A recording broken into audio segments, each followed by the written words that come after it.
In 2017, the most downloaded app on the planet was dying. Governments were banning it, police were raiding its offices, hundreds of thousands of people deleted it in a single day. Its own employees were turning against it.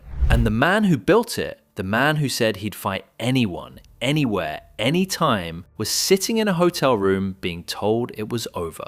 His name was Travis Kalanick, and the company he created was Uber. This is the story of how one man's obsession with winning almost burned everything to the ground.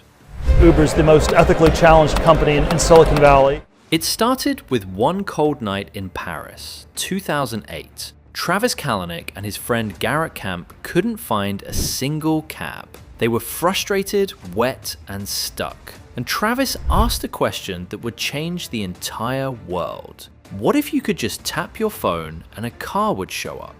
That became Uber, and when it launched in San Francisco in 2010, people lost their minds over it. No cash, no waiting, no awkward small talk with a stranger who may or may not know where he's going. Just tap, ride, done.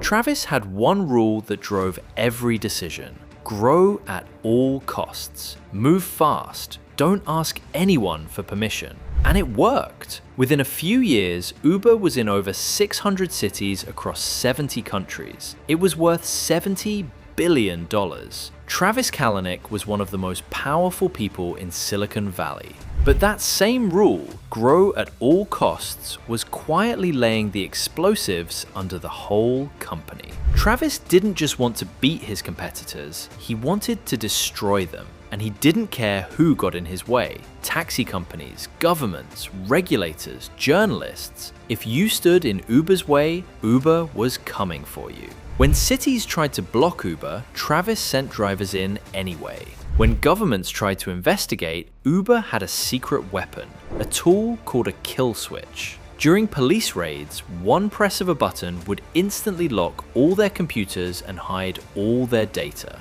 They used it at least 24 times across multiple countries. They also built something called Greyball, a piece of software so clever it was almost evil. If the app detected that a government official was trying to book a ride to catch Uber breaking the law, it would show that official a completely fake version of the app. Fake cars, fake drivers. The official would open Uber, see everything working perfectly, try to book a ride, and nothing would show up. Uber is potentially facing a criminal probe. We would have very little tolerance for this level of deceit. It involves a secret algorithm, global deception, and billions of dollars. Meanwhile, real Uber cars were running just around the corner.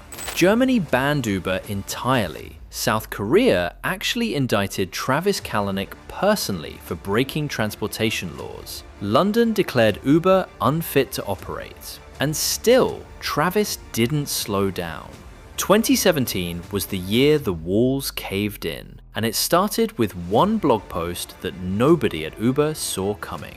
A woman named Susan Fowler had worked as an engineer at Uber. When she left, she wrote about what life inside Uber was actually like. On her very first day, her manager sent her messages trying to sleep with her. She reported it to HR.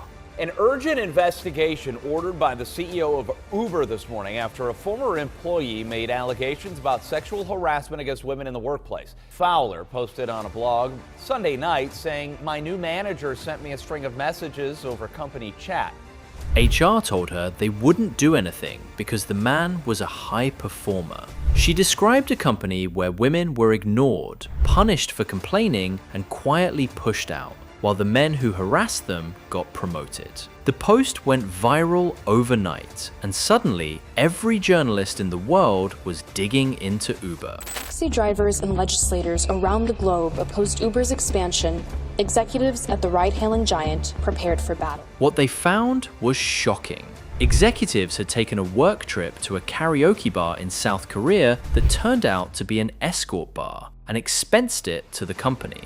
A senior vice president had suggested spending $1 million to hire people to dig up private dirt on journalists writing negative stories about Uber. And most disturbing of all, When a passenger was raped by an Uber driver in India, executives obtained her private medical records and showed them to Travis, apparently trying to find a way to discredit her story. Then a video leaked. Travis Kalanick sitting in the back of an Uber screaming at his own driver who was complaining that Uber had cut his pay. Travis's response on camera: "Some people don't like to take responsibility for their own shit." The internet exploded. The hashtag #DeleteUber went viral. 200,000 people deleted the app in a single day. Then the resignation started. The president of Uber quit. The head of engineering quit. The marketing chief quit. The finance chief quit. One by one, the people running the company walked out the door. In just a few months, Uber lost almost its entire leadership team, and it still had Travis at the top. Travis took a leave of absence. His mother had just been killed in a terrible boating accident, and he was broken. But the investors had already made their decision. 5 of Uber's biggest shareholders, the people who owned over 39% of the company, sent him a letter. It wasn't a warning, it wasn't a conversation, it was a demand. Leave. Now. Today. 2 venture capitalists from Benchmark Capital flew to Chicago, walked into Travis's hotel, and handed him the letter in person. Travis called everyone he trusted, looking for support. Nobody came. On June 20th, 2017, Travis Kalanick, the man who once said he'd fight anyone, resigned from the company he built from nothing. His statement was just one line: "I love Uber more than anything in the world." And then he was gone. Uber survived. It went public, it eventually turned a profit. Today, it's worth over $150 billion. But Travis Kalanick's name isn't on the door anymore. He built something that genuinely changed how billions of people move around the world. That part is real. But he also built a culture where winning mattered more than people, where speed mattered more than ethics, where the rules were for everyone else. And in the end, those same rules caught up with him.